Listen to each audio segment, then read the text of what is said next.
Сегодня мы рассмотрим, как заменить моторчик омывателя лобового стекла. В предыдущем видео мы рассмотрели, как найти неисправность. Ссылочку на это видео оставлю вверху во всплывающем окне и под видео в описании. В боковой части бачка омывателя находится у нас мотор омывателя фар. Нам нужно добраться до задней части бачка омывателя. Там у нас находится моторчик омывателя лобового стекла и заднего стекла. Этот насос отвечает за омыватель лобового стекла.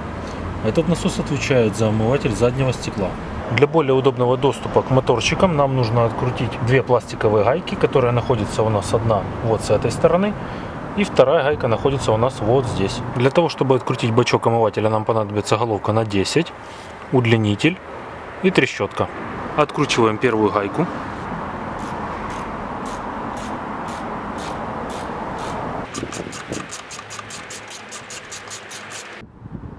И откручиваем вторую гайку.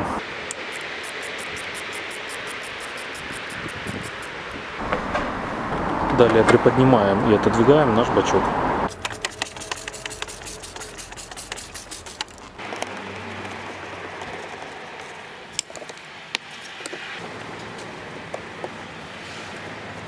И снимаем насос омывателя.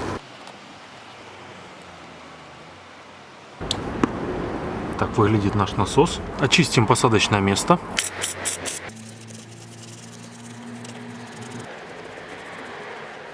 Также я сниму и очищу сетку.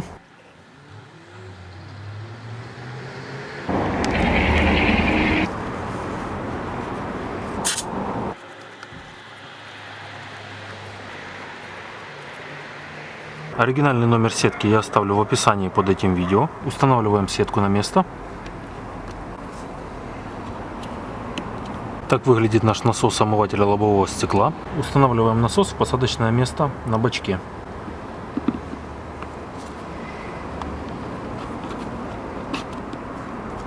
И подключаем разъем. И подключаем трубку. Далее мы приступим к проверке. Нажимаем на рычажный переключатель омывателя лобового стекла. Дворники у нас делают серию взмахов. И омыватель лобового стекла у нас также срабатывает. Наш моторчик омывателя работает. При установке бачка нужно попасть в направляющий в посадочное место на кузове.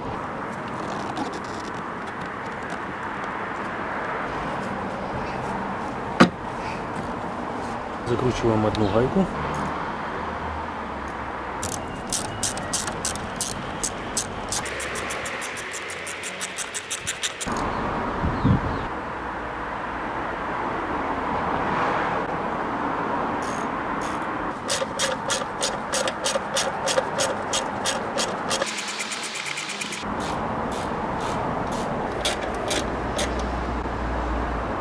Бачок на месте. Ссылочку на видео о том, как найти неисправность, оставлю вверху во всплывающем окне и в описании под этим видео. Переходите по ссылочке, смотрите видео. Спасибо за просмотр, подписывайтесь на канал. До встречи на канале. Не забывайте поставить лайк под этим видео и включить кнопку оповещения на канале, чтобы не пропустить новые видео.